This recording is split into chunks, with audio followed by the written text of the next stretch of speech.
Chapter number 10, The Sermon at Banaras. Gautam Buddha, 563 BC to 483 BC, began life as a prince named Siddhartha Gautama in northern India.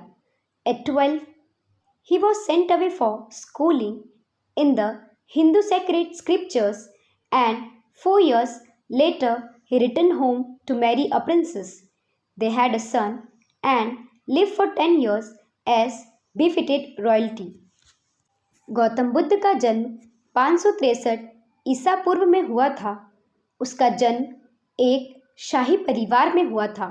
वह एक राजकुमार था। उसका नाम सिद्धार्थ गौतम था। 12 साल की उम्र में उसे स्कूली शिक्षा के लिए भेजा गया। उसने सारे पवित्र हिंदू धार्मिक ग्रंथों का अध्ययन किया। वह 4 वर्ष बाद लौटा। 16 साल की उम्र में उसकी शादी एक राजकुमारी से हुई। उनका एक बेटा हुआ। 10 साल तक इस युगल ने बड़ा प्रसन्नतापूर्वक जीवन व्यतीत किया।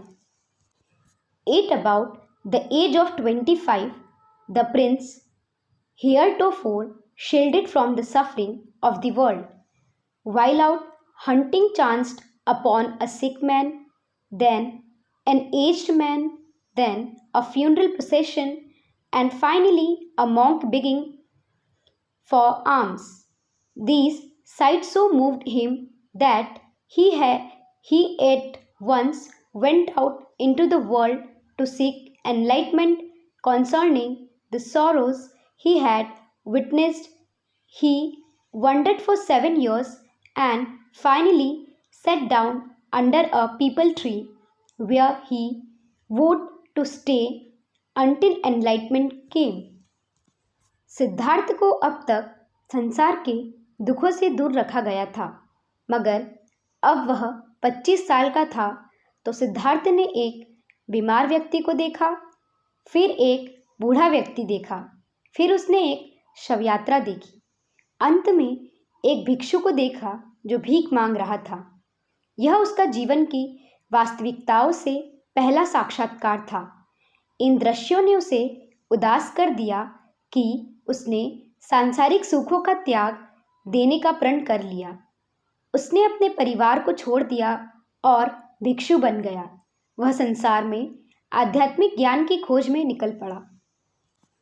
Enlightened after 7 days, he renamed the tree the Bodhi tree, tree of wisdom, and began to teach and to share his new understandings.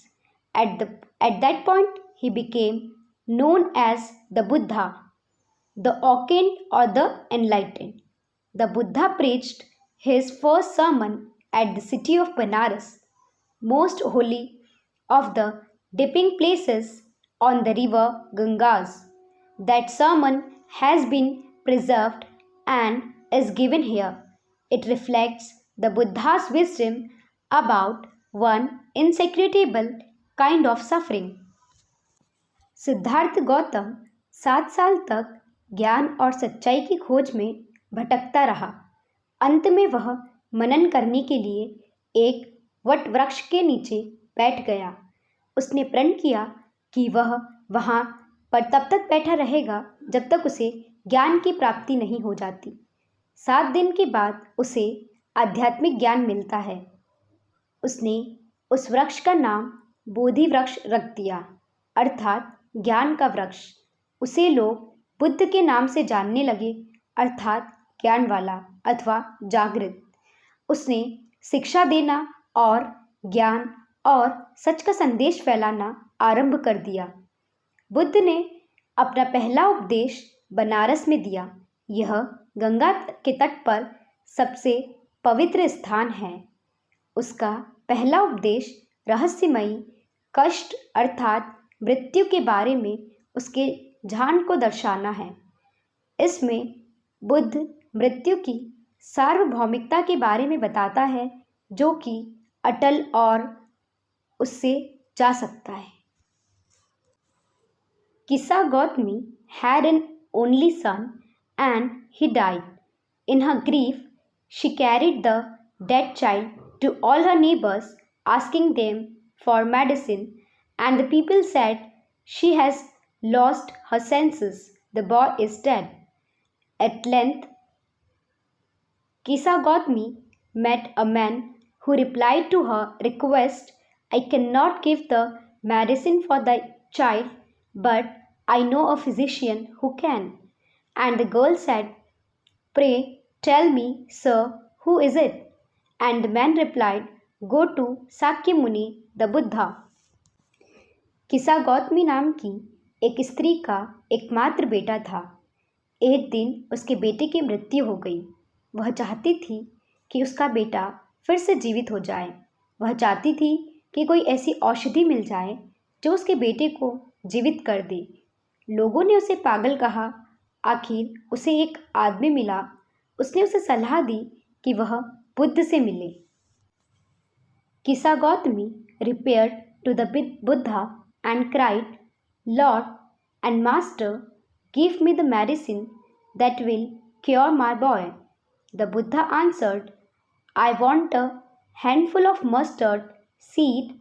And when the girl in her joy promised to procure it, the Buddha added, the mustard seed must be taken from a house where no one has lost a child, husband, parent or friend.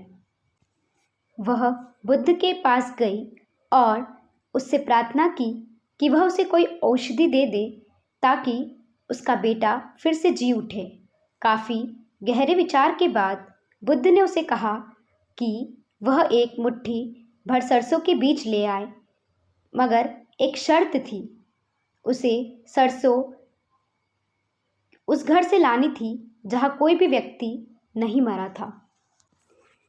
Poor Kisa Gautami now went from her house to house, and the people pitied her and said, here is mustard seed, take it. But when she asked, did a son or a daughter, a father or mother died in your family? They answered her, Alas, the living are few, but the dead are many. Do not remind us of our deepest grief. And there was no house, but some beloved one had died in it. Kisa Gautami became weary and hopeless and sat down at the wayside watching the lights of the city as they flickered up and were extinguished again. At the last, the darkness of the night reigned everywhere, and she considered the fate of men, that their lives flicker up and are extinguished again. And she thought to herself, how selfish am I in my grief. Death is common to all, yet in this valley of desolation there is a path that leads him to immortality who has surrendered all selfishness. किसा गौतमी सरसों लाने के लिए घर घर गई। उसे सरसों उस घर से लानी थी जहाँ कोई व्यक्ति नहीं मरा था, मगर ऐसा कोई घर नहीं मिला जहाँ कभी किसी की मृत्यु नहीं हुई हो।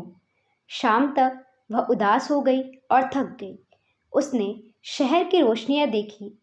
शीघ्र ही रात का अंधेरा हो गया। अब उसने मनुष्य के भाग्य के बारे में सोचा। अब उसने महसूस किया कि मौत अवश्यंभावी है, इससे कोई नहीं बच सकता। The Buddha said, the life of mortals in this world is troubled and brief and combined with pain, for there is not any means by which those that have been born can avoid dying. After reaching old age, there is death. Of such a nature are living beings. As ripe fruits are early in danger of falling, so mortals, when born, are always in danger of death. As all eternal vessels made by the potter end in being broken, so is the life of mortals, both young and adult, both those who are fools and those who are wise. All fall into the power of death. All are subject to death. Of those who overcome by death depart from life, a father cannot save his son, nor kinsmen their relations. Mark, while relatives are looking on and laminating deeply, one by one, mortals are carried off, like an ox that is led to the slaughter. So the world is officiated with death and decay. Therefore, the wise do not grieve, knowing the terms of the world. वह बुद्ध के पास लौटी और उनसे आशीर्वाद मांगा। अपने उपदेश में बुद्ध ने उसे बताया कि हमारा जीवन संक्षिप्त और कष्टपूर्ण है। हर प्राणी जो जन्म लेता है मरता है। कुम्हार द्वारा बनाया गया बर्तन स्थायी नहीं है, एक दिन इसे टूट जाना है। इसी प्रकार हर व्यक्ति को मरना है। मौत किसी को नहीं छोड़ती। कोई पिता अपने बच्चे को नहीं बचा सकता। जब कोई प्रिय मरता है तो हर व्यक्ति रोता है, मगर रोने से मरा हुआ व्यक्ति वापस नहीं आ जाता। इसलिए मौत और कष्ट अटल है। Not from weeping nor from grieving will anyone obtain peace of mind. On the contrary, his pain will be the greater and his body will suffer. He will make himself sick and pale, yet the deed are not saved by his lamentation. He who seeks peace should draw out the arrow of lamentation and complain and grief. He who has drawn out the arrow and has become composed will obtain peace of mind. He who has overcome all sorrow will become free from sorrow and be blessed. अक्लमंद व्यक्ति अफसोस नहीं करते, क्योंकि सच को जानते हैं। रोने से मन को शांति नहीं मिलती। इसके विपरीत विलाप करने से व्यक्ति की पीड़ा बढ़ जाती है, उसके शरीर को भी कष्ट होता है। वह व्यक्ति जिसने अपने दुख पर काबू पाना सीख लिया है, उसे मन की शांति मिलती है। जिसने अपने दुख पर काबू पा लिया है, उसे आशीर्वाद मिलता है। Now the question answers. Question number 1. When her son dies, Kisagotmi goes from house to house. Why does she ask for? Does she get it? Why not? इस क्वेश्चन में यह पूछा गया है कि जब किसा गौतमी का सन मर जाता है तो क्या वह एक घर से दूसरे घर जाती है, और अगर जाती है तो वो क्या पूछती है, और उसे कुछ मिलता है क्या, और अगर नहीं मिलता तो क्यों नहीं मिलता। Now the answer. After the death of her only son, Kisagotmi was overcome with grief. She carried the dead body of her son in her arms and went from door to door asking for medicine to cure her child, but nobody could provide any medicine, for there is no such medicine available which can bring a dead person back to life. किसागौतमी के बेटे की death के बाद वो उस दुख से overcome नहीं कर पाती है। वह अपने बेटे को की डेड बॉडी को अपने कंधों पर, अपने हाथों पर लेकर एक घर से दूसरे घर जाती है और उनसे दवाई मांगती है कि उसका बेटा ठीक हो जाए, बट ऐसी कोई भी दवाई अभी तक अवेलेबल नहीं है कि किसी भी डेड पर्सन को वो जीवित कर सके। Now question number 2. Kisagotmi again goes from house to house after she speaks with the Buddha. What does she ask for? Does she get it? Why not? Kisagotami Buddha के कहने पर वापस से एक घर से दूसरे घर की ओर जाती है, तो वो क्या उनसे कहती है और उसे मिलता है वो चीज़, और अगर नहीं मिलता तो क्यों नहीं। Now the answer. Gautam Buddha asked Kisa to bring a handful of mustard seeds from a house where death had never knocked at the door. Kisagotmi went from door to door but couldn't find a single house where death had not taken a beloved away. She could not get it, as death is inevitable and anyone who is born is bound to die one day. Gautam Buddha किसा से कहते हैं कि वो एक मुट्ठी सरसों ऐसे घर से लेकर आए जहाँ अभी तक किसी की भी मृत्यु ना हुई हो। किसा हर घर पे जाती है पर उसे एक भी ऐसा घर नहीं मिलता जहाँ पर किसी की डेथ ना हुई हो।